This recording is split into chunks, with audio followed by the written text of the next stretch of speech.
Number 5, don't be a grudge holder. Being a grudge holder means that you're living in a constant state of anger, and that's as damaging to you as it is to the other person. It's making you the judge and the jury, saying that the other person's wrong isn't worth being forgiven. Gandhi said, "Forgiveness is an attribute of the strong." It takes a lot of strength to move on from a painful experience. Sometimes we just want the other person to be responsible for the way that they made us feel and to pay for their hurtful action. And we really want to hold them accountable. Whatever reason seems valid to you, is it really worth jeopardizing your health for?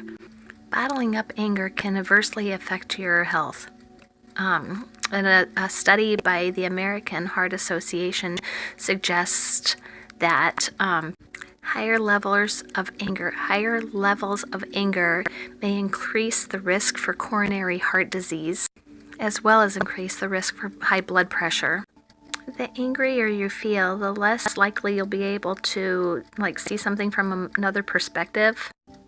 Practicing forgiveness can require a little bit of humility and a little bit of modesty to some degree, and that in itself is going to strengthen a relationship. Sometimes, though, you can find yourself waiting for an apology before you yourself can forgive the other person, and that would be the ego mind. Sometimes we just want the other person to admit they were wrong so that we can be victorious and justified in feeling like we were right. This only affects us on the earthly plane. If we're going to wait for an apology before we can forgive them, then we're going to derail our own spiritual awakening. By waiting on someone else, you're giving yourself an excuse to wait on your own inner work. And then you're going to give your own spiritual awakening away to someone else's power. This is why it's important to do the healing and begin this on your own, and begin the healing on a grander scale. Forgiveness in its expanded form actually brings us into direct connection with Spirit. It's also liberating to let go of suffering and to choose communication with divine love. Number 4, be present. Living in the past isn't going to serve you anymore. If there were mistakes made, then just learn from that and move on, but don't hang on to the past. Live for today, this moment. This is what matters right now. If you listen to any law of attraction videos or Neville Goddard or any of the any of the other greats, and they also tell you not to live in the past. Be present. Be focused on the now, in the moment, the current situation. Even God said, "I am what I am." It's right now. It's not like I was or I used to be. Don't worry about that anymore. It's not serving you. It's gone, and through time and space, it doesn't matter. It doesn't matter anymore. Which brings us to number 3 and kind of piggybacks on that one, but forgive yourself. Anything that's happened in the past, just use it as a lesson, to something to learn from, a life lesson, and move forward. You are going to have problems moving forward if you are going to continue to think about what happened in the past. Again, it doesn't matter.